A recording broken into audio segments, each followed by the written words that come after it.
Assalamualaikum warahmatullahi wabarakatuh.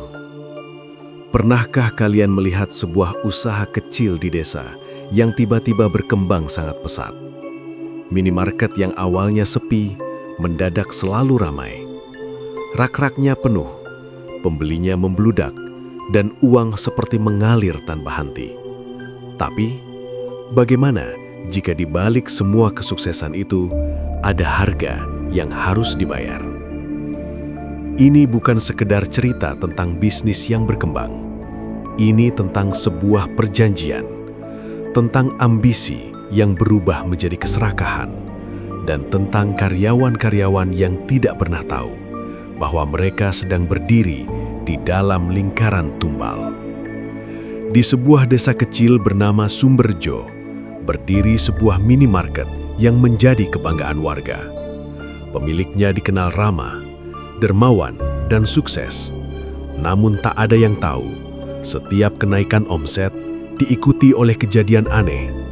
Karyawan sakit mendadak, kecelakaan misterius, hilang tanpa jejak. Sampai akhirnya, satu persatu rahasia itu mulai terkuak. Inilah kisah tentang pesugihan yang menumbalkan orang-orang terdekat, tentang janji darah yang sulit diputus, dan tentang pelajaran pahit bahwa tidak semua rezeki datang dari jalan yang benar.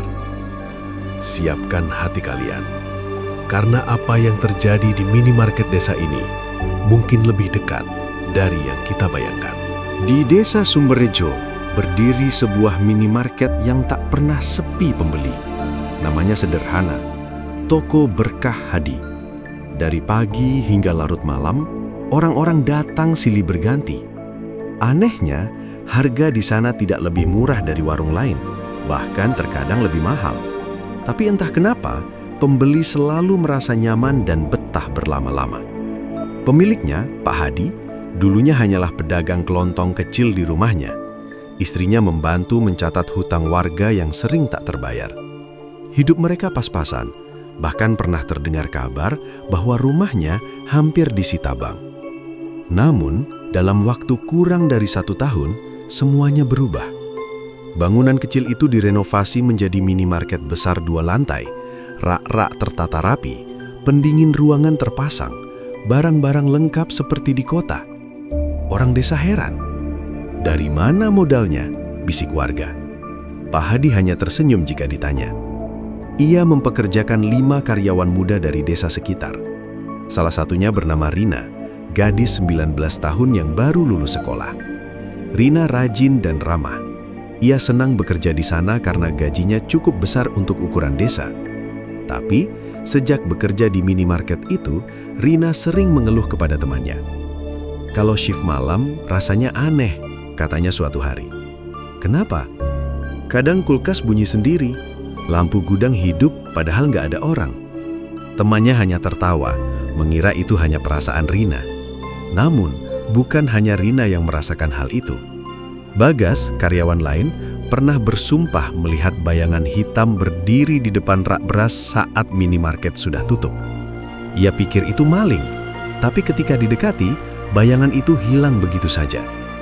Pak Hadi selalu menenangkan mereka. Itu cuma perasaan capek, jangan percaya yang aneh-aneh, katanya dengan nada datar. Tapi ada satu hal yang membuat para karyawan merasa tidak nyaman. Setiap malam Jumat Kliwon, Pak Hadi selalu menutup toko lebih awal. Semua karyawan diminta pulang sebelum maghrib. Tidak boleh ada yang tertinggal. Ia akan tinggal sendirian di dalam. Suatu malam, Rina lupa membawa tasnya. Ia kembali ke minimarket setelah Isya. Pintu depan terkunci, tapi lampu lantai 2 menyala redup.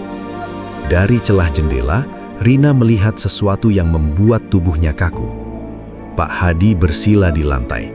Di depannya ada sesajen, ayam hitam, bunga 7 rupa, dan mangkuk berisi darah segar. Ia komat kamit membaca sesuatu. Di belakangnya, ada sosok tinggi besar berdiri mengawasi. Tubuhnya hitam legam, matanya merah menyala. Rina terkejut dan tanpa sadar menjatuhkan tas kecil yang dibawanya. Suara itu membuat Pak Hadi menoleh cepat ke arah jendela. Tatapan mereka bertemu. Sejak malam itu, sikap Pak Hadi berubah pada Rina. Ia menjadi lebih dingin, lebih sering memperhatikannya diam-diam. Dan 3 minggu kemudian, Rina ditemukan meninggal di kamar kontrakannya. Dokter bilang serangan jantung. Padahal semua orang tahu Rina tidak punya riwayat penyakit apapun. Sejak kematian Rina, omset minimarket justru semakin naik drastis. Pak Hadi membeli mobil baru, dan warga mulai berbisik bahwa kekayaan itu tidak datang dengan cuma-cuma, bahwa ada harga yang sedang dibayar. Dan mungkin Rina hanyalah awalnya. Sebelum menjadi pemilik minimarket paling ramai di Desa Sumberrejo, Pak Hadi bukan siapa-siapa. Ia hanya pedagang kecil yang setiap hari membuka warung kelontong di teras rumahnya. Rak kayunya sudah lapuk, atap sengnya bocor jika hujan turun deras. Barang dagangannya tak seberapa, mie instan, gula, kopi saset, minyak goreng literan, dan beberapa jajanan anak-anak. Setiap sore, Pak Hadi duduk di kursi plastik sambil mencatat hutang warga di buku tulis yang sudah hampir penuh. Sebagian besar pembelinya memang berhutang. "Besok ya Pak, habis panen saya bayar." Begitu alasan yang sering ia dengar. Namun panen tak selalu berhasil. Harga gabah turun, hujan datang tak menentu, dan hutang-hutang itu semakin menumpuk. Istrinya, Bu Rahayu, beberapa kali menyarankan agar warung ditutup saja. "Kita rugi terus Pak, uangnya habis buat nutup hutang orang," katanya pelan.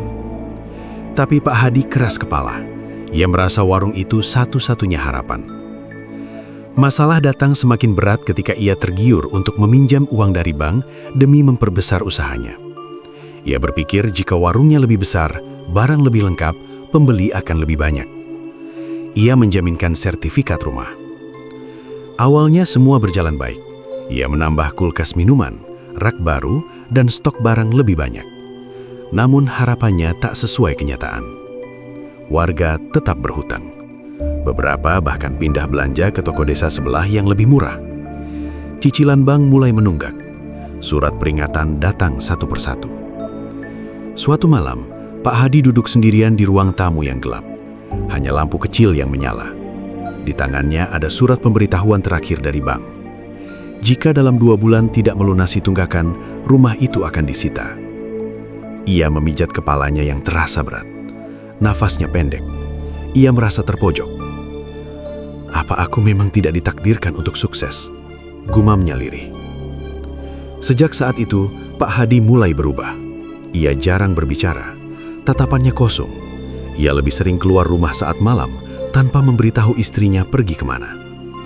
Bu Rahayu sempat bertanya, tapi Pak Hadi hanya menjawab singkat, "Cari jalan keluar." Suatu malam Jumat, Pak Hadi pulang lewat tengah malam. Bajunya berbau asap kemenyan, wajahnya pucat, tapi sorot matanya terlihat berbeda, seperti orang yang baru menemukan sesuatu. Ia duduk lama di teras, memandangi jalan yang sepi. Beberapa hari kemudian, ia pergi lagi, kali ini lebih lama. Kepada istrinya, ia hanya berkata singkat, "Aku ke Gunung Kawi." Nama itu membuat Bu Rahayu terdiam. Ia tahu tempat itu sering dikaitkan dengan pencarian kekayaan secara gaib. "Jangan yang aneh-aneh, Pak," bisiknya cemas. Pak Hadi tidak menjawab. Dari cerita yang kemudian beredar di desa, Pak Hadi bertemu seseorang di sana.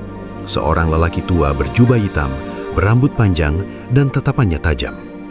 Orang itu tidak memperkenalkan nama. Ia hanya berkata, "Kamu ingin kaya atau ingin tetap miskin selamanya?" Pak Hadi yang sudah terdesak tak berpikir panjang. "Apapun akan saya lakukan," jawabnya. Lelaki tua itu tersenyum tipis. Semua ada harganya. Kekayaan tidak datang gratis. Konon, malam itu, Pak Hadi dibawa ke sebuah tempat sunyi di lereng gunung. Di sana ada ritual yang tidak pernah ia ceritakan kepada siapapun. Yang jelas, ketika ia pulang ke desa, wajahnya tampak lebih tenang. Seminggu kemudian, keajaiban mulai terjadi. Seorang kenalan lama tiba-tiba menawarkan kerjasama bisnis. Modal besar masuk tanpa banyak pertanyaan. Ada pula investor dari kota yang tertarik membuka minimarket di desa. Semua terasa terlalu cepat. Dalam waktu singkat, hutang bank lunas. Rumah terselamatkan. Pembangunan minimarket dimulai. Bu Rahayu sempat merasa bersyukur. Ia mengira doa-doanya akhirnya dikabulkan.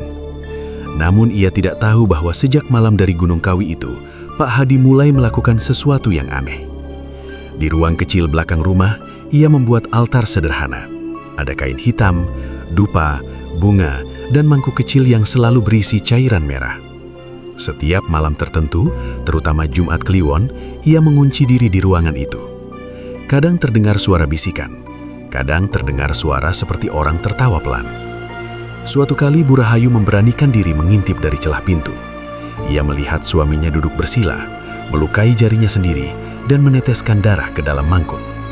Lalu ia berkata lirih, "Saya akan menepati janji." Bu Rahayu terkejut dan menjauh. Ia ingin bertanya, tapi tatapan Pak Hadi akhir-akhir ini membuatnya takut. Seiring berdirinya minimarket, kehidupan mereka berubah drastis. Uang mengalir deras, pembeli tak pernah sepi. Namun, ada satu kalimat yang terus terngiang dalam benak Pak Hadi. "Kekayaanmu akan bertahan selama perjanjian ditepati." Perjanjian itu tidak hanya tentang sesajen, ada syarat lain. Syarat yang awalnya ia anggap ringan, syarat yang menurutnya masih bisa ia kendalikan. Tapi dawi di dalam hatinya, Pak Hadi tahu, cepat atau lambat, sesuatu akan diminta sebagai gantinya. Dan saat pertama kali ia mempekerjakan 5 karyawan muda untuk minimarketnya, lelaki tua berjubah hitam itu kembali muncul dalam mimpinya. "Kamu sudah siap?" bisiknya. Pak Hadi terbangun dengan keringat dingin. Ia menatap daftar nama karyawan di atas meja. Tangannya bergetar. Namun keesokan paginya, ia tetap membuka minimarket seperti biasa, dengan senyum tipis yang tak lagi hangat. Dan di sudut lantai 2 minimarket yang belum pernah dibuka untuk umum, sudah ada sesuatu yang menanti. Sejak kepulangannya dari Gunung Kawi, Pak Hadi tidak pernah benar-benar merasa sendirian lagi. Awalnya ia mengira itu hanya perasaan bersalah, tapi semakin hari ia semakin yakin ada sesuatu yang mengikutinya pulang. Malam pertama setelah ritual itu, ia bermimpi aneh. Ia berdiri di tengah hutan yang gelap, kabut tebal menyelimuti tanah. Di depannya berdiri lelaki tua berjubah hitam yang ia temui di gunung. Wajah lelaki itu tidak terlihat jelas, seolah tertutup bayangan. "Kamu sudah menerima apa yang kamu minta." Suara lelaki itu berat dan dalam. Pak Hadi mencoba menjawab, tapi tenggorokannya terasa kaku. "Ingat, setiap rezeki ada gantinya. Jangan sampai kamu lupa." Pak Hadi terbangun dengan nafas terengah-engah. Baju tidurnya basah oleh keringat. Sejak malam itu, mimpi tersebut datang berulang kali. Kadang lelaki berjubah itu hanya berdiri diam. Kadang ia tertawa pelan. Kadang ia menunjuk ke arah sesuatu yang gelap di belakang Pak Hadi. Awalnya Pak Hadi mencoba mengabaikan. Uang sudah mulai mengalir. Investor datang tanpa ia cari. Hutang bank lunas. Bahkan pembangunan minimarket berjalan lebih cepat dari rencana. Semua terasa seperti mukjizat. Namun suatu malam, lelaki berjubah hitam itu muncul lagi, bukan dalam mimpi. Pak Hadi sedang duduk sendirian di lantai 2 bangunan minimarket yang belum selesai dibangun. Hanya ada lampu bohlam redup yang menggantung. Ia sedang menghitung uang modal yang baru saja diberikan investor. Tiba-tiba udara terasa dingin. Angin berhembus padahal semua jendela tertutup. Bau kemenyan menyeruak pelan. Pak Hadi menoleh. Di sudut ruangan yang gelap, sosok itu berdiri. Jubah hitamnya menjuntai hingga menyentuh lantai. Rambutnya panjang terurai. Matanya menyala samar seperti bara. Pak Hadi tercekak. Lututnya gemetar. Saya sudah menjalankan semua petunjuk," katanya terbata. Sosok itu melangkah mendekat tanpa suara. "Kekayaanmu baru permulaan," ucapnya pelan. "Kamu tahu syaratnya." Pak Hadi menunduk. Ia memang tahu. Saat ritual di gunung, lelaki itu telah menjelaskan semuanya. Pesugihan yang ia jalani bukan sekedar memberikan sesajen atau darah. Ada ikatan yang lebih besar. Kekayaanmu akan mengalir selama ada energi kehidupan yang menguatkannya. Pak Hadi saat itu tidak langsung mengerti. sampai lelaki itu menjelaskan lebih jelas. Orang-orang yang bekerja untukmu, yang menggantungkan hidup padamu, mereka terikat dalam lingkaranmu. Setiap jiwa yang lemah bisa menjadi penguat. Pak Hadi gemetar. Maksudnya, tanyanya waktu itu. Lelaki itu tersenyum tipis. Tidak semua sekaligus, satu demi satu, tanpa banyak suara, tanpa banyak tanya. Pak Hadi sempat ragu. Ia sempat ingin membatalkan semuanya. Tapi bayangan rumah disita, istrinya menangis, dan dirinya dipermalukan karena bangkrut membuatnya membuang rasa ragu itu jauh-jauh. "Aku setuju," ucapnya waktu itu. Dan perjanjian darah pun dilakukan. Kembali ke lantai 2 minimarket yang masih kosong, sosok berjubah hitam kini berdiri hanya beberapa langkah darinya. "Waktunya hampir tiba," bisiknya. Pak Hadi merasa dadanya sesak. Belum sekarang," katanya pelan. Lelaki itu tertawa kecil. "Kamu yang memilih jalan ini." Tiba-tiba lampu bohlam meledak. Ruangan gelap gulita. Ketika lampu darurat menyala beberapa detik kemudian, sosok itu sudah hilang. Sejak malam itu, Pak Hadi tidak bisa lagi berpura-pura. Ia mulai menyiapkan ruangan khusus di lantai 2 minimarket setelah bangunan selesai. Ruangan itu terkunci dan tidak boleh dimasuki siapapun. Di dalamnya, ia membuat altar lebih besar. Kain hitam menutup jendela, lilin-lilin disusun melingkar. Di tengah ruangan ada simbol aneh yang digambar dengan cairan merah. Setiap malam Jumat Kliwon, ia naik sendirian. Ia membawa ayam hitam, bunga 7 rupa, dan sesuatu yang legih pribadi, darahnya sendiri. Namun ritual itu belum lengkap. Energi mereka harus dekat denganmu. Suara lelaki berjubah hitam sering terdengar dalam kepalanya.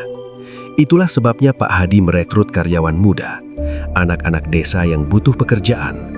Ia memilih yang ekonominya sulit, yang benar-benar menggantungkan hidup pada gaji itu. Semakin mereka berharap padanya, semakin kuat ikatan itu.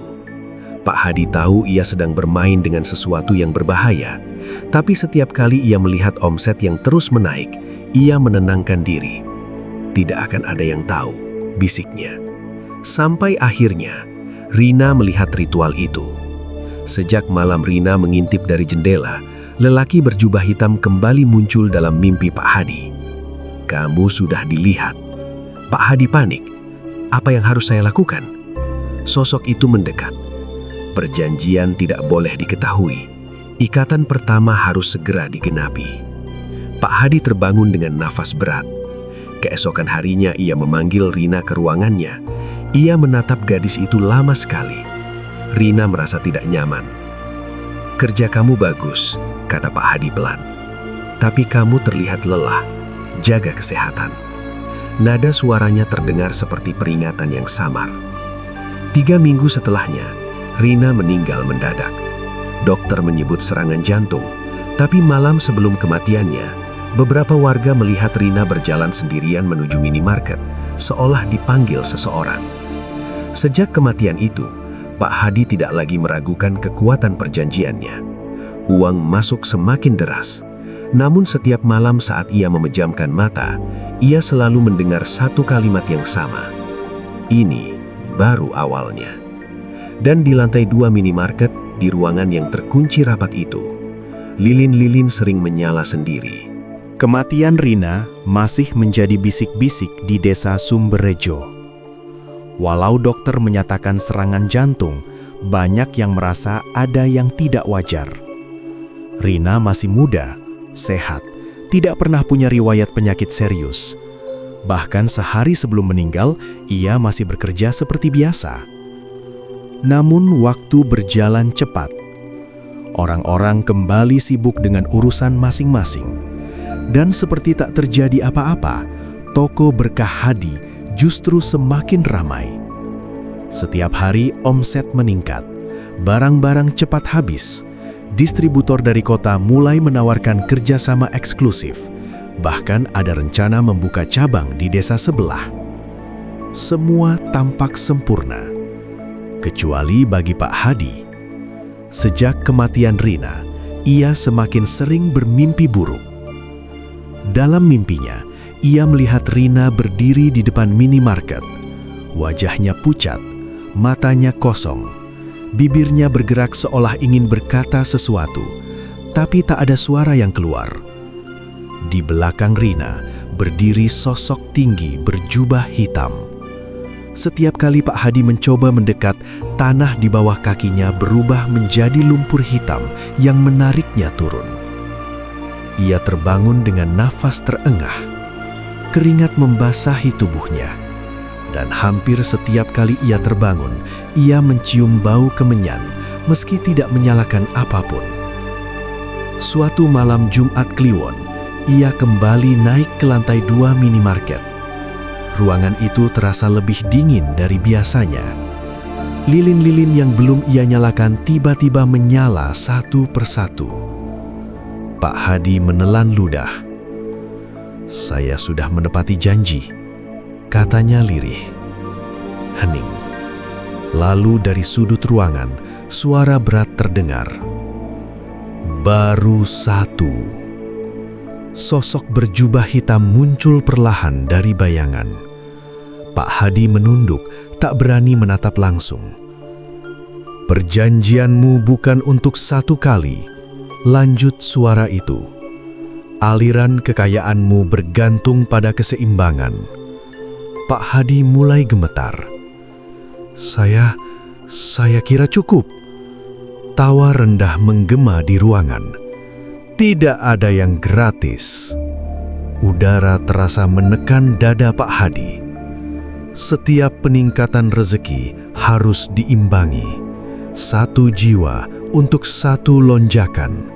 Kamu ingin terus berkembang, bukan? Bayangan rencana membuka cabang, membeli tanah baru, dan hidup lebih mewah terlintas di benaknya. Namun bersamaan dengan itu, wajah Rina muncul dalam ingatannya. Ia terdiam lama. Sosok itu mendekat. "Kamu sudah terlalu jauh untuk mundur."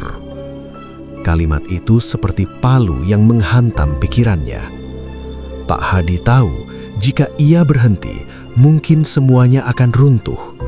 Uang bisa berhenti mengalir, bahkan mungkin sesuatu yang lebih buruk akan terjadi. "Apa harus karyawan lagi?" Suaranya bergetar. "Lingkaranmu adalah sumbernya. Mereka terikat oleh kebutuhan, oleh harapan. Energi itu yang menguatkan perjanjian." Pak Hadi meremas tangannya sendiri. Di lantai bawah masih ada 4 karyawan yang tersisa: Bagas, Sinta, Arman, dan Lilis. Semua mereka masih muda, bergantung pada gaji dari minimarket itu. Ia teringat wajah orang tua mereka saat mengucapkan terima kasih karena sudah memberi pekerjaan. Hatinya bergetar. Namun bayangan kemiskinan yang dulu ia rasakan lebih menakutkan baginya. "Saya butuh waktu," katanya pelan. Sosok itu tidak menjawab, hanya menatap dengan mata merah menyala. Lalu ruangan kembali sunyi. Sejak malam itu, Pak Hadi mulai memperhatikan karyawannya dengan cara berbeda. Ia tidak lagi melihat mereka sebagai anak-anak desa yang bekerja padanya. Ia melihat mereka sebagai bagian dari perjanjian. Beberapa hari kemudian, kejadian aneh mulai terjadi lagi. Bagas mengeluh sering pusing tiba-tiba. Sinta merasa dadanya sesak setiap berada di dekat gudang belakang. Lilis bermimpi buruk berulang kali tentang lantai 2 minimarket. Arman bahkan pernah pingsan mendadak saat sedang menyusun barang. Pak Hadi pura-pura tidak tahu. Ia hanya berkata, "Mungkin kalian kecapean." Namun dalam hatinya, ia tahu lingkaran itu mulai bergerak. Suatu malam, Bu Rahayu memberanikan diri bertanya, "Pak, apa benar semua ini bersih?" Tanyanya hati-hati. Pak Hadi terdiam. "Maksudmu apa?" "Sejak Rina meninggal, saya sering merasa tidak tenang. Rumah kita terasa berbeda." Pak Hadi membentak sesuatu yang jarang ia lakukan. "Sudah, "Jangan ikut campur." Bu Rahayu terdiam, matanya berkaca-kaca. Sejak saat itu, hubungan mereka menjadi renggang. Pak Hadi lebih sering menginap di minimarket dengan alasan mengecek stok. Padahal setiap malam tertentu, ia naik ke lantai 2. Dan setiap kali ia turun, wajahnya semakin pucat. Di luar, warga mulai memperhatikan sesuatu.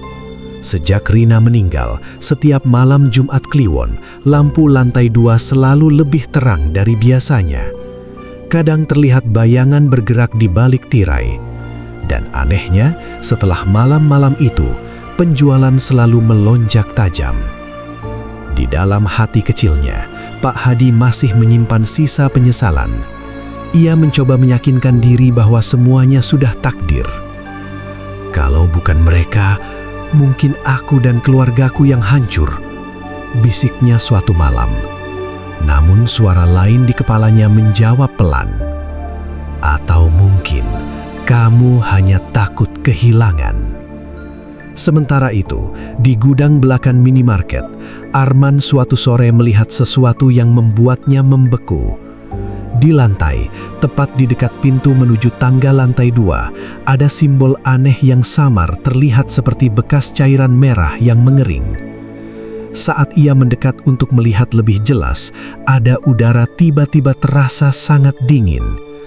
Lampu gudang berkedip, dan dari atas tangga terdengar suara langkah pelan, turun satu persatu. Arman menoleh perlahan. Tangga itu kosong, namun suara langkah masih terdengar. Dan di saat yang sama, di ruangannya di lantai 2, Pak Hadi menutup mata sambil berbisik lirih, "Maafkan saya." Karena ia tahu, cepat atau lambat, perjanjian itu akan kembali menagih. Dan kali ini, ia tidak yakin masih mampu menahan rasa bersalahnya. Setelah kematian Rina, suasana di toko Berkah Hadi tidak pernah benar-benar kembali normal. Walau pembeli tetap ramai dan uang terus mengalir, ada perasaan tidak nyaman yang menggantung di antara para karyawan yang tersisa. Bagas, yang paling lama bekerja setelah Rina, mulai sering terlihat murung.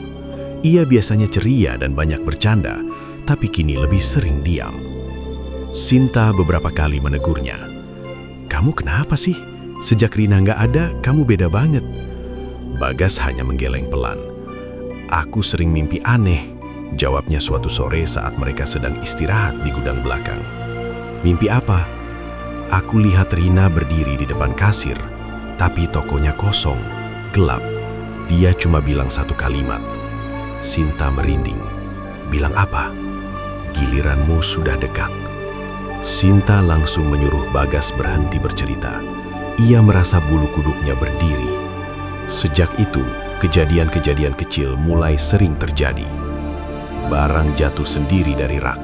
Kulkas minuman berbunyi keras seperti diketuk dari dalam. Lampu gudang berkedip tanpa sebab. Dan yang paling sering, suara langkah kaki dari lantai 2.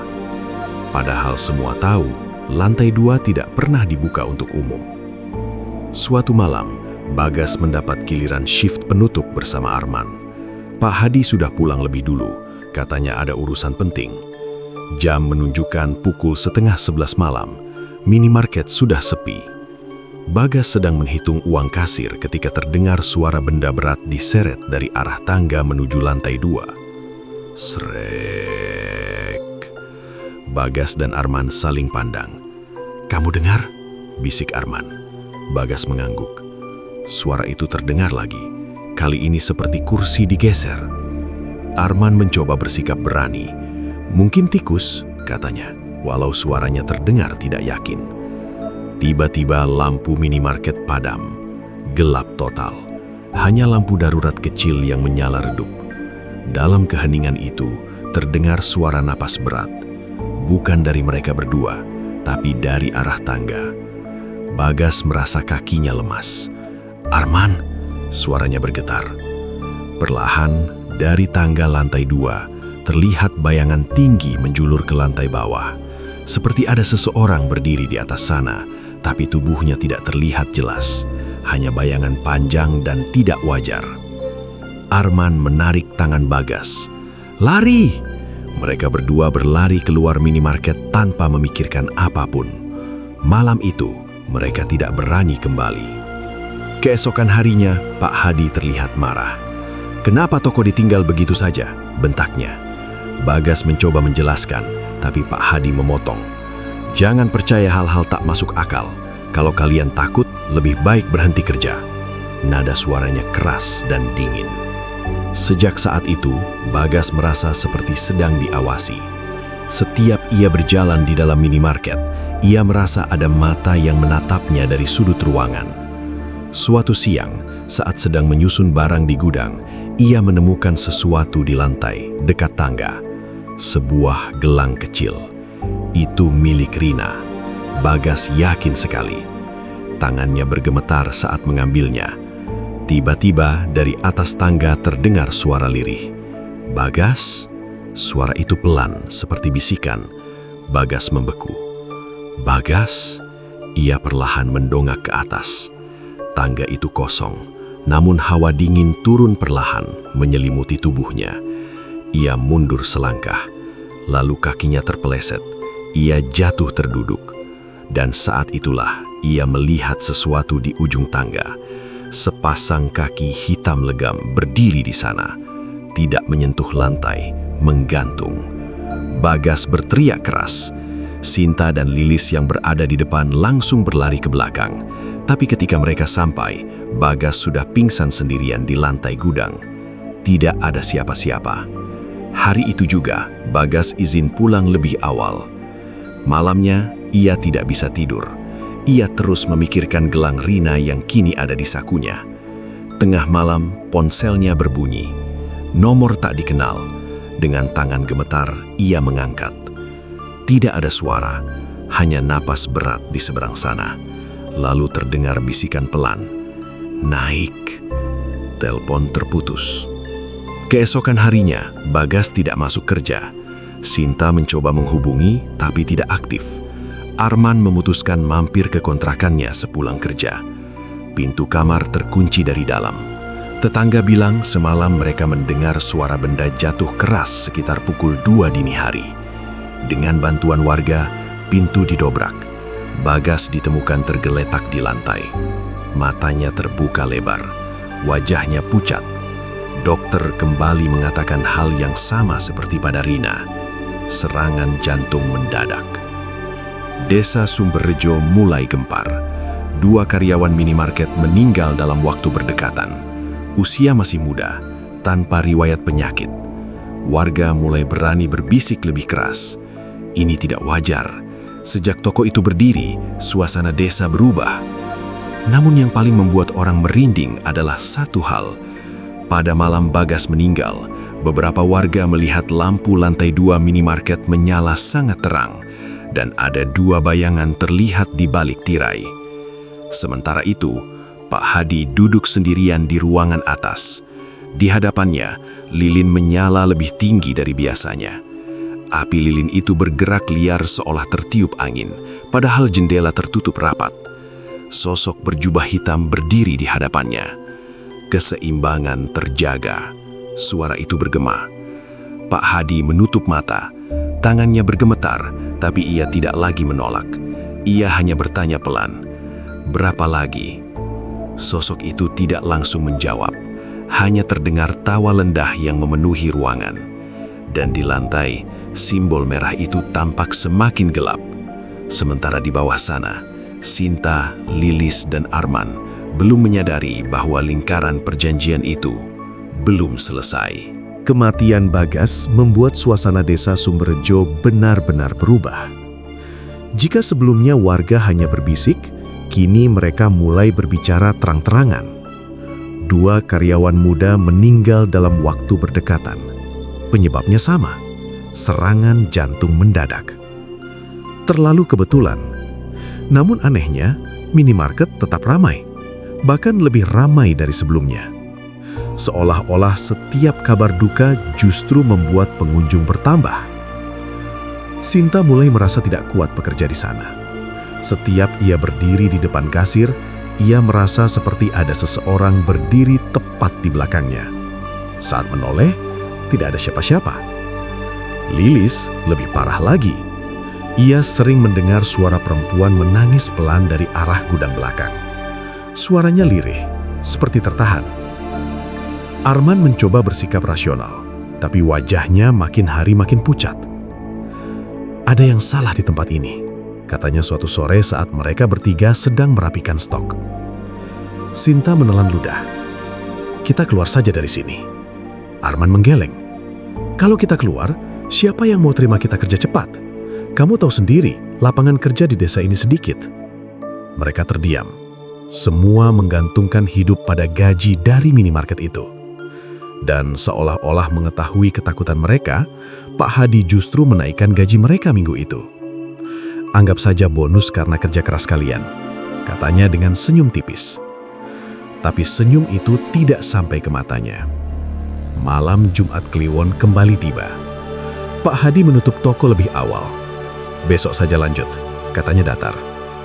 Sinta yang sudah tak tahan memberanikan diri bertanya, "Pak, sebenarnya ada apa di lantai 2?" Pak Hadi berhenti melangkah.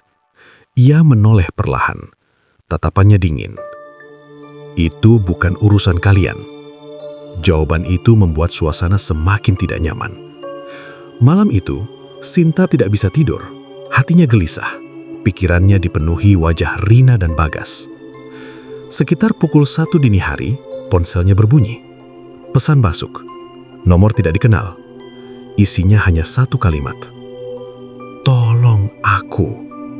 Sinta merinding. Beberapa detik kemudian, pesan kedua masuk. "Di atas." Jantungnya berdegup kencang. Ia mencoba menelepon balik, tapi nomor itu tidak aktif. Di saat yang sama, di rumahnya, Arman juga terbangun karena suara ketukan di jendela kamarnya. Tok, tok, tok. Padahal kamarnya berada di lantai 2. Dengan gemetar, ia mengintip dari balik tirai. Tidak ada siapa-siapa. Namun di kaca jendela terlihat pantulan samar seorang perempuan berdiri di belakangnya. Arman membalikkan badan cepat. Kosong. Saat ia kembali melihat ke kaca, pantulan itu sudah tidak ada. Keesokan harinya, mereka bertiga bertemu dengan wajah pucat. Ternyata bukan hanya Sinta dan Arman yang mengalami kejadian aneh. Lilis mengaku semalam mendengar suara orang berjalan di atap rumahnya, dan suara itu berhenti tepat di atas kamarnya. Mereka mulai yakin ada sesuatu yang mengikuti mereka. Siang itu, saat sedang menyusun barang di gudang, Arman melihat pintu kecil di sudut ruangan yang sebelumnya tak pernah ia perhatikan. Pintu itu mengarah ke tangga sempit menuju lantai 2. Biasanya selalu terkunci, tapi kali ini sedikit terbuka. Sinta yang melihatnya langsung berbisik, "Jangan." Namun rasa penasaran lebih kuat. Arman melangkah mendekat. Tangga itu gelap. Hanya ada cahaya redup dari atas, dan bau kemenyan sangat menyengat. Langkahnya terasa berat, tapi ia tetap naik perlahan. 1, 2, 3 anak tangga. Semakin ke atas, udara terasa semakin dingin. Sampai akhirnya, ia tiba di depan pintu ruangan yang selama ini terkunci. Pintu itu tertutup, tapi tidak rapat. Dari celahnya, terlihat cahaya lilin berkedip. Arman menelan ludah. Dengan tangan gemetar, ia mendorong pintu sedikit. Krik. Apa yang ia lihat membuat darahnya seperti berhenti mengalir. Di tengah ruangan, ada simbol besar digambar di lantai dengan cairan merah kehitaman. Di sekelilingnya, foto-foto karyawan tertempel di dinding. Rina, Bagas, dan foto dirinya. Foto Sinta, foto Lilis. Di bawah setiap foto ada tetesan merah yang sudah mengering. Tiba-tiba lilin-lilin menyala lebih terang. Dan dari sudut ruangan terdengar suara napas berat. Arman membeku. Suara itu bukan dari manusia biasa. Perlahan, bayangan tinggi menjulur di dinding. Lalu terdengar suara berat yang sangat dikenalnya. "Tidak seharusnya kamu di sini." Itu suara Pak Hadi. Arman menoleh cepat. Pak Hadi berdiri di ambang pintu. Wajahnya pucat, tapi matanya menyala aneh. Di belakangnya, samar-samar terlihat sosok berjubah hitam berdiri lebih tinggi darinya. Arman mundur ketakutan. Saya cuma... Pak Hadi melangkah mendekat. Turun, katanya pelan tapi tegas. Arman berlari turun tanpa berani menoleh lagi. Sinta dan Lilis melihat wajahnya pucat pasi. "Ada apa?" tanya mereka panik. Arman hanya bisa berkata satu kalimat. "Kita dalam bahaya." Di atas sana, Pak Hadi berdiri sendiri di ruangan ritual. Sosok berjubah hitam berada tepat di belakangnya. Lingkaran mulai retak. Suara itu berbisik. Apa yang harus saya lakukan? Segera sempurnakan. Suara itu kini terdengar lebih berat. Energi mereka sudah terganggu. Jangan biarkan mereka keluar dari lingkaran. Pak Hadi mengepalkan tangannya. Ia tahu artinya. Jika salah satu dari mereka pergi, perjanjian bisa rusak. Dan konsekuensinya mungkin lebih mengerikan. Sementara itu, di bawah, Sinta memegang tangan Lilis dengan gemetar. "Kita harus pergi dari sini." Namun saat mereka mencoba membuka pintu depan minimarket untuk pulang lebih awal, pintu itu terkunci. Padahal jelas-jelas belum dikunci. Lampu mendadak berkelip, dan dari speaker minimarket yang mati, terdengar suara lirih seorang perempuan. "Jangan tinggalkan aku." Sinta menjerit. Arman mencoba membuka pintu lagi, tapi tak bergerak. Lalu terdengar langkah kaki pelan turun dari tangga. Satu demi satu. Semakin dekat. Dan mereka sadar, teror itu bukan lagi sekedar mimpi atau firasat.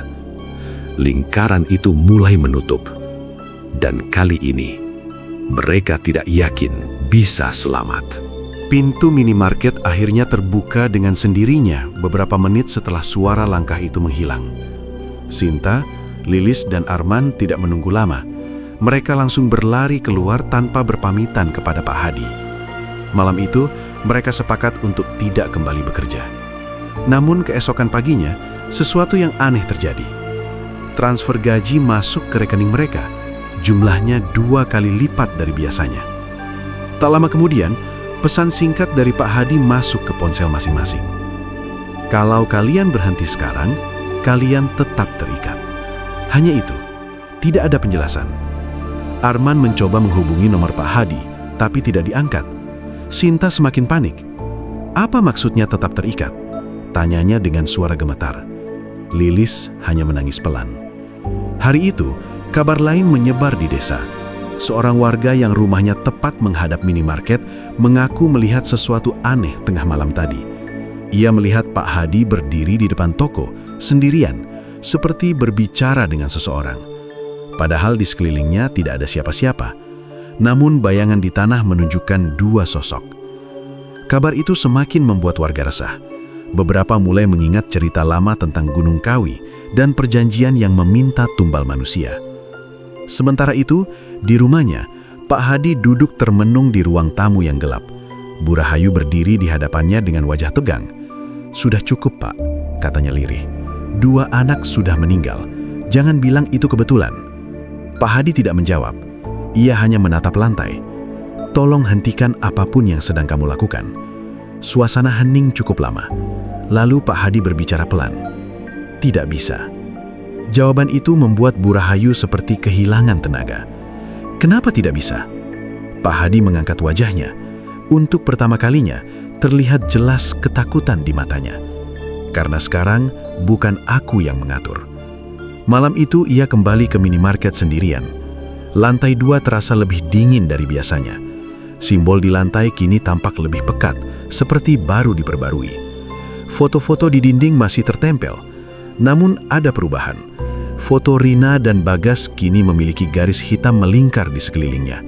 Sedangkan foto Arman, Sinta, dan Lilis masih bersih untuk saat ini. Sosok berjubah hitam muncul tanpa suara. "Kamu mulai goyah," bisiknya. Pak Hadi menutup mata. Mereka sudah tahu. "Justru itu," jawab suara berat itu. "Lingkaran harus disempurnakan sebelum retak." Pak Hadi terdiam lama. Kalau aku menolak, ruangan tiba-tiba bergetar halus. Lilin-lilin padam bersamaan. Dalam kegelapan, suara itu terdengar lebih dekat. Kamu juga bagian dari perjanjian. Dingin menjalar ke tulang belakangnya. Ia sadar jika ia mencoba menghentikan semuanya, bukan hanya usahanya yang hancur, nyawanya juga bisa menjadi gantinya. Di sisi desa lain, Arman tidak bisa tidur. Ia terus memikirkan ruangan di lantai 2 itu. Foto-foto mereka, simbol darah. Ia merasa tidak bisa hanya diam. Keesokan siangnya, ia kembali ke minimarket diam-diam. Bukan untuk bekerja, tapi untuk mencari bukti. Toko tampak normal, pembeli ramai seperti biasa. Pak Hadi berdiri di kasir dengan senyum tipis. Tatapan mereka bertemu sesaat. Arman merasa seperti ditusuk sesuatu yang tak terlihat. Namun ia tetap berjalan ke arah gudang belakang.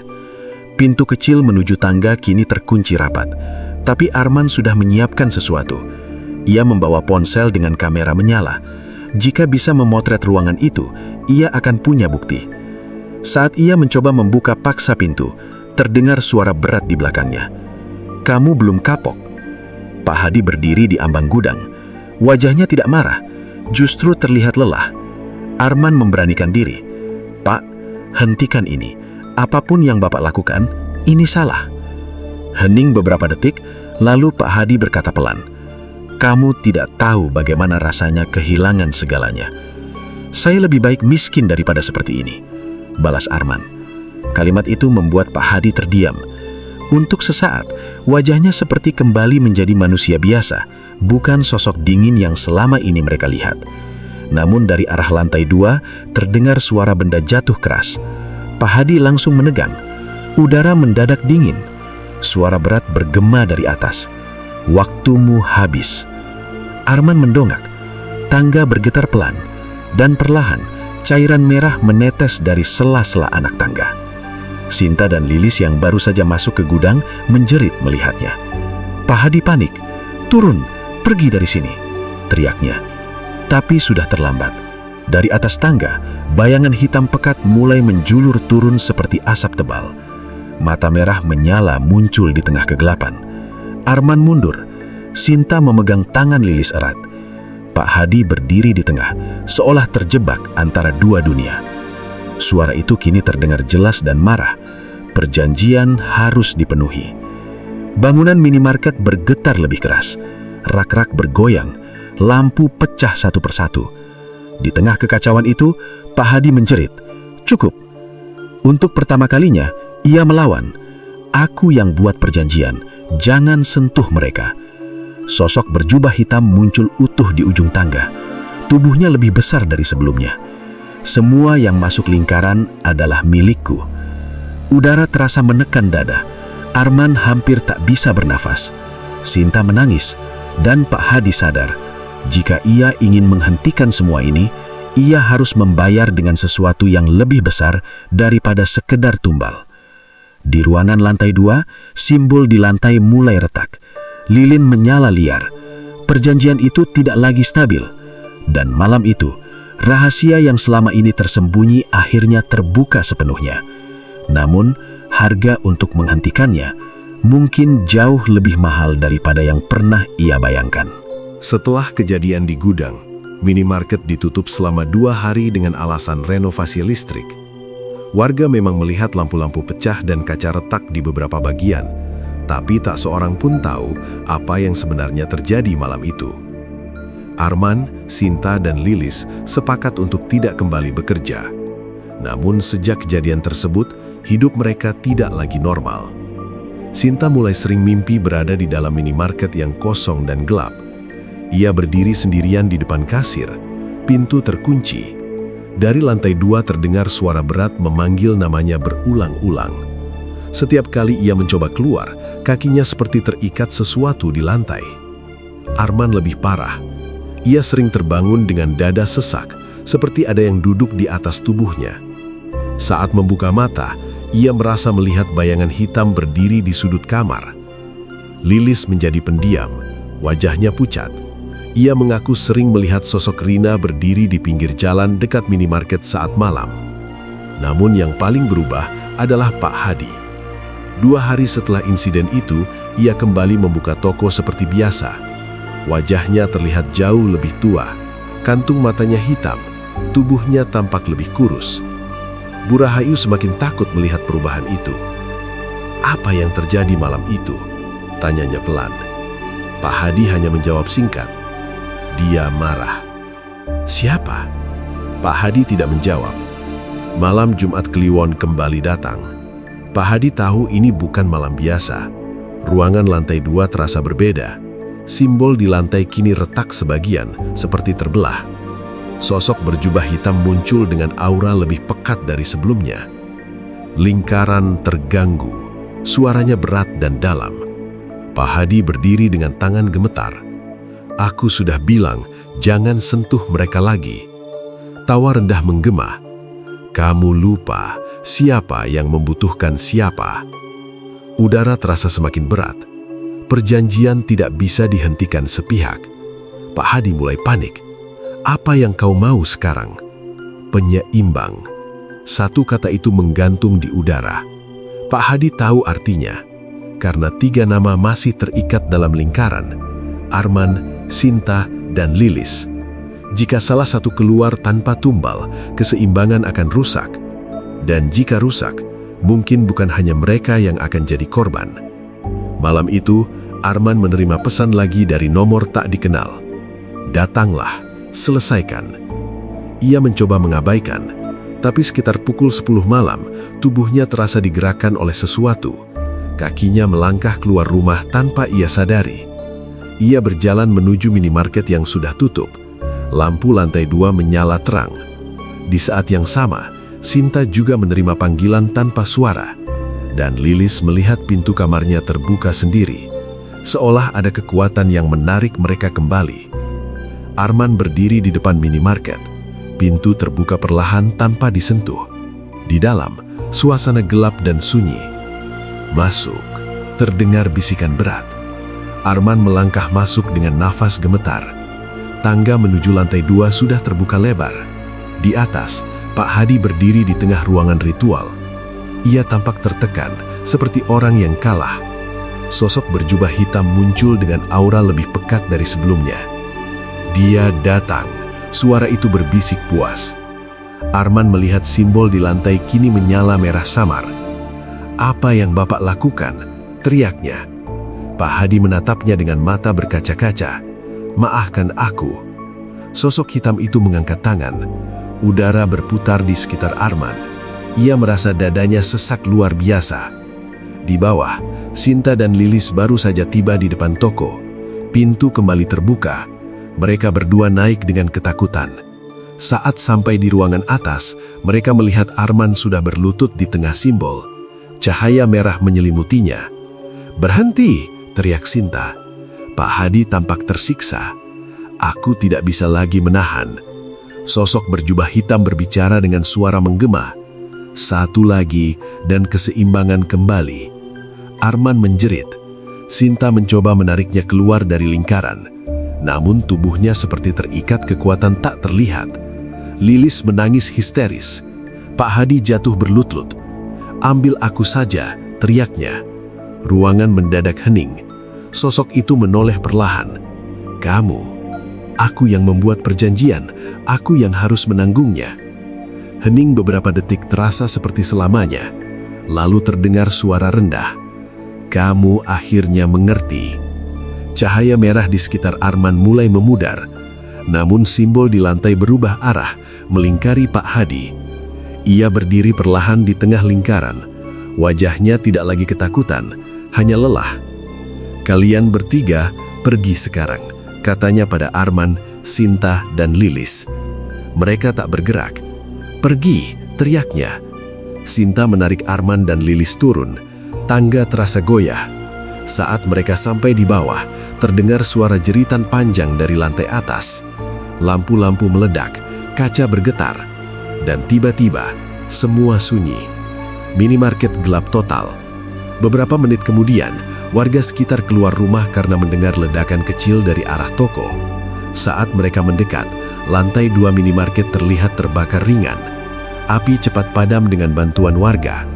Namun ketika mereka naik ke atas, ruangan itu kosong. Tidak ada simbol, tidak ada lilin, tidak ada sesajen, dan tidak ada Pak Hadi. Yang tersisa hanya bekas hangus di lantai membentuk lingkaran hitam. Arman, Sinta, dan Lilis hanya bisa terdiam.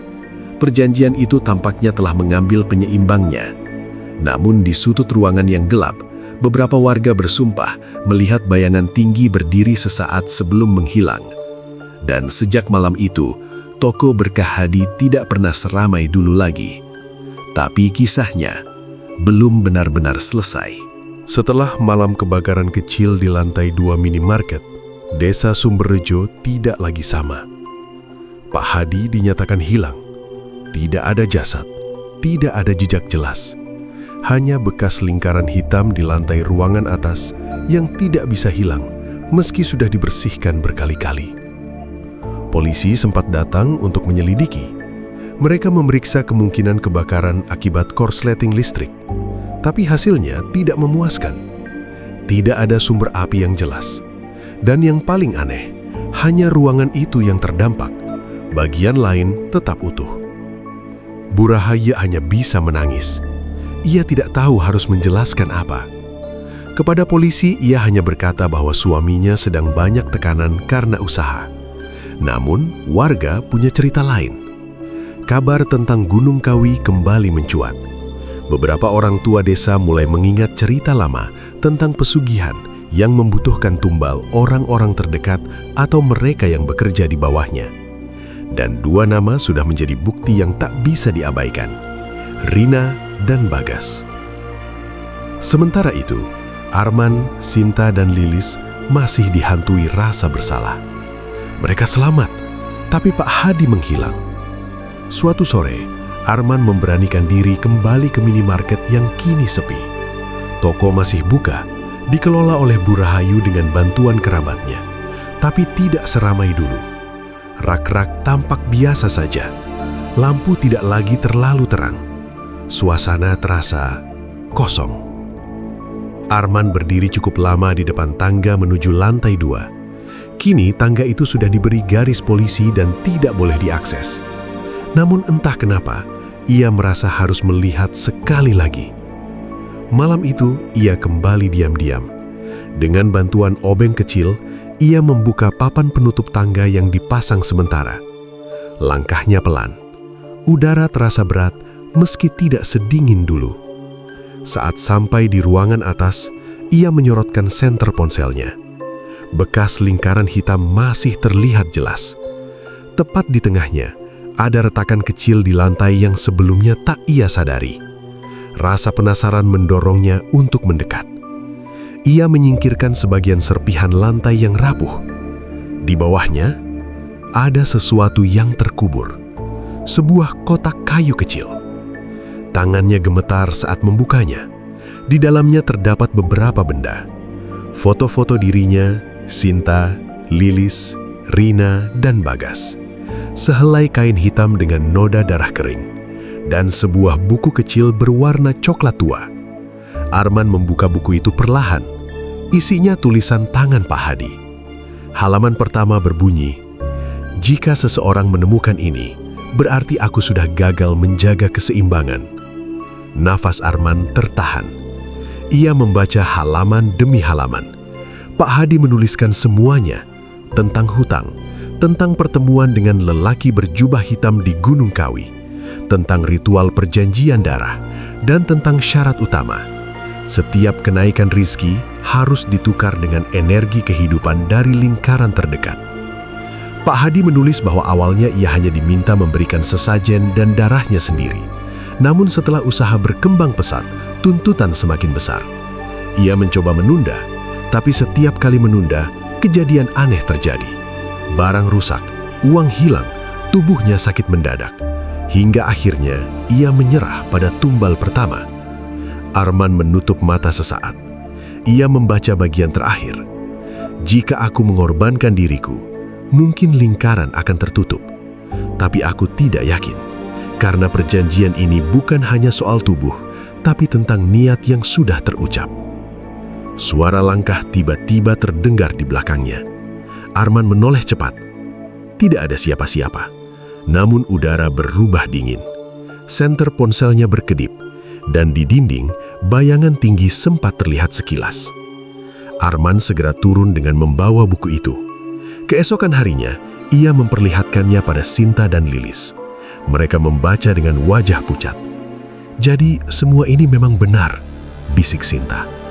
Namun pertanyaan besar muncul. Apakah dengan hilangnya Pak Hadi, perjanjian itu benar-benar berakhir? Beberapa hari kemudian, desa kembali digemparkan. Seorang pelanggan tetap minimarket tiba-tiba pingsan saat berbelanja. Ia selamat, tapi mengaku melihat sosok tinggi berdiri di ujung lorong rakbilan sebelum kehilangan kesadaran. Kabar itu membuat pembeli semakin berkurang. Minimarket yang dulu selalu ramai, kini mulai sepi. Pendapatan turun drastis. Seolah-olah aliran rizki itu memang terikat pada sesuatu yang kini telah hilang. Suatu malam Bu Rahayu duduk sendirian di kasir. Ia menatap lantai kosong. Tiba-tiba lampu berkedip. Udara menjadi dingin. Dari arah tangga yang sudah ditutup, terdengar suara pelan. Belum selesai. Bu Rahayu menutup telinga dan menangis. Di rumah masing-masing, Arman, Sinta, dan Lilis kembali mengalami mimpi yang sama.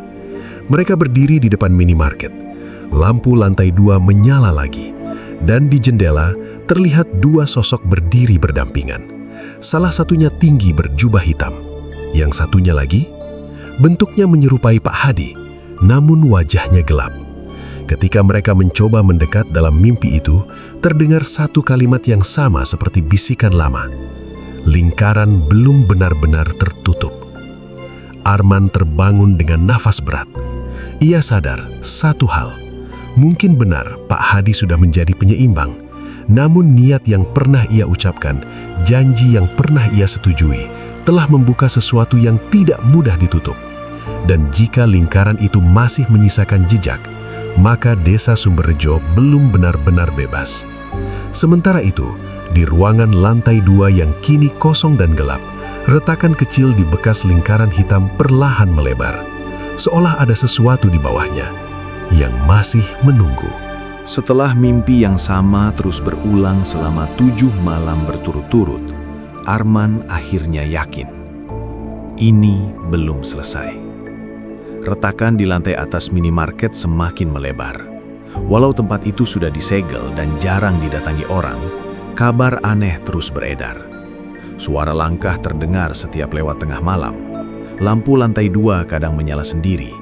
Dan yang paling mengerikan, beberapa warga mengaku melihat sosok Pak Hadi berdiri di balik jendela, menatap kosong ke arah jalan. Padahal jasadnya tak pernah ditemukan. Arman, Sinta, dan Lilis berkumpul di rumah Arman suatu malam. Di atas meja, buku catatan Pak Hadi terbuka pada halaman terakhir. "Kalau aku mengorbankan diriku, mungkin lingkaran akan tertutup." Sinta membaca ulang kalimat itu dengan suara pelan. "Tapi dia sendiri tidak yakin," sahut Lilis lirih. Arman menatap kosong. Kalau bukan hanya tubuh yang jadi syarat, berarti niat dan janji itu yang mengikat. Mereka terdiam. Pak Hadi memang sudah menghilang, tapi perjanjian yang pernah ia buat mungkin masih hidup. Malam itu mereka memutuskan satu hal. Kembali ke lantai 2. Bukan untuk mencari jawaban lagi, tapi untuk mengakhiri semuanya. Dengan hati berdebar, mereka masuk ke minimarket melalui pintu samping yang sudah lama tak digunakan. Kunci cadangan masih dipegang Arman, karena ia belum resmi diberhentikan sebagai karyawan. Suasana toko terasa sangat berbeda. Rak-rak tampak seperti bayangan masa lalu yang suram. Lampu redup, udara lembab. Mereka berdiri di depan tangga tertutup papan. Arman menarik nafas panjang, lalu membuka penghalang itu. Tangga kayu berderit saat diinjak. Semakin naik, udara semakin dingin. Begitu sampai di atas, mereka langsung melihatnya. Retakan di tengah bekas lingkaran kini sudah terbuka cukup lebar, seperti celah hitam yang tak berujung.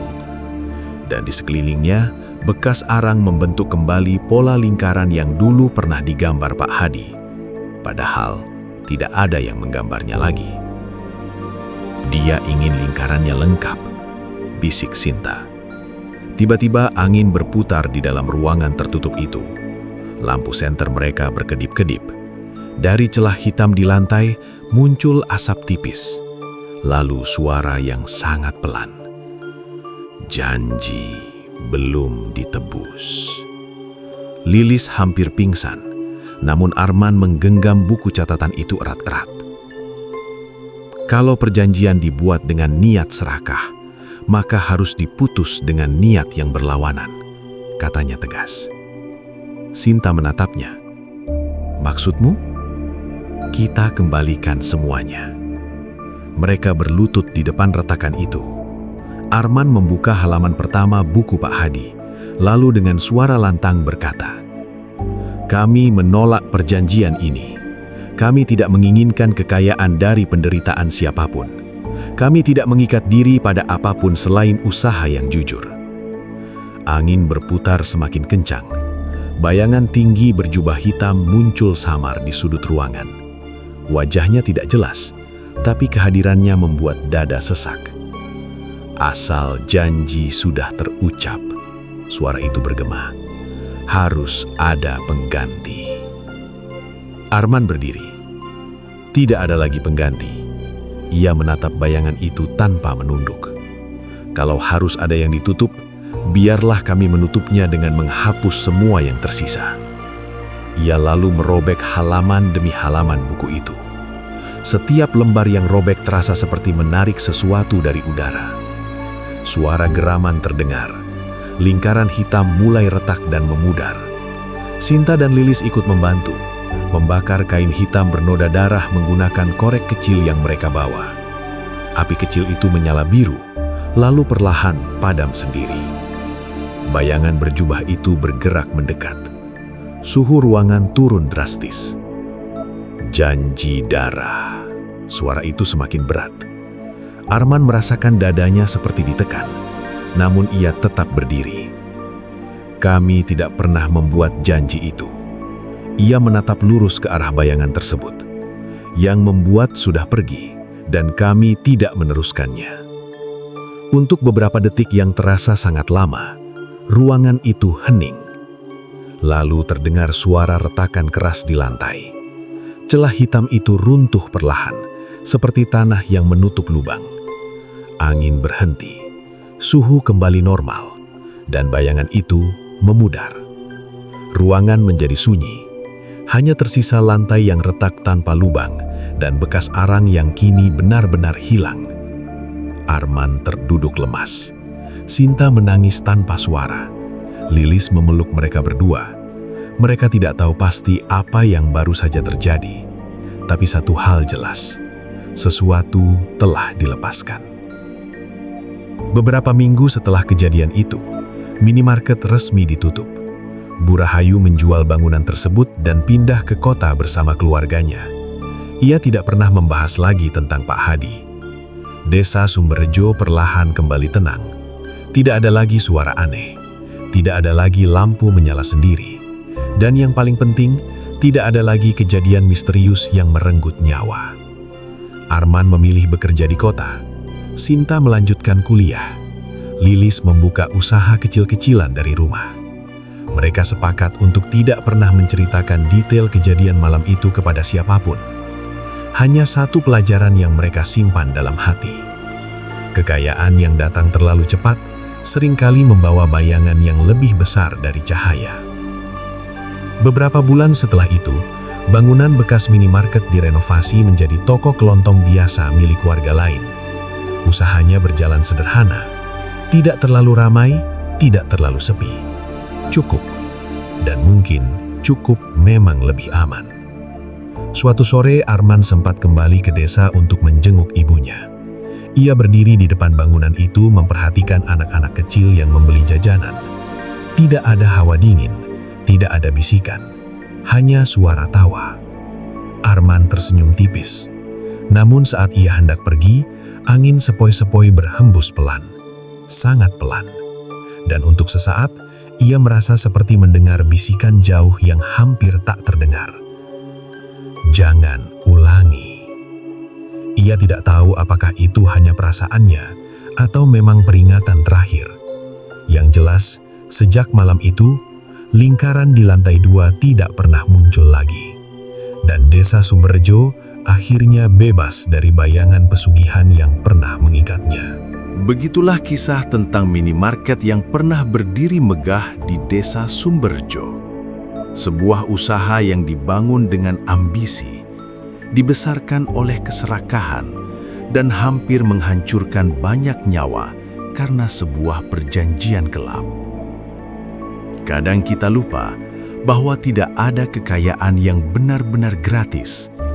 Setiap jalan pintas selalu menyimpan risiko, dan setiap janji yang diucapkan, terutama dalam keserakahan, akan selalu menuntut balasan. Pak Hadi mungkin telah menghilang, lingkaran hitam mungkin telah tertutup, namun pesan dari kejadian itu tetap hidup. Rezeki yang datang dari keringat sendiri, walau sedikit, jauh lebih aman daripada limpahan harta yang dibayar dengan penderitaan orang lain. Jika suatu hari kalian melihat kesuksesan yang terasa terlalu cepat, ingatlah kisah ini. Karena bisa jadi, di balik cahaya yang terang, ada bayangan yang lebih gelap menunggu. Wassalamualaikum warahmatullahi wabarakatuh. Kalau mau, saya bisa buatkan juga hook versi 30 detik untuk YouTube atau versi narasi yang lebih dramatis untuk suara storyteller horor.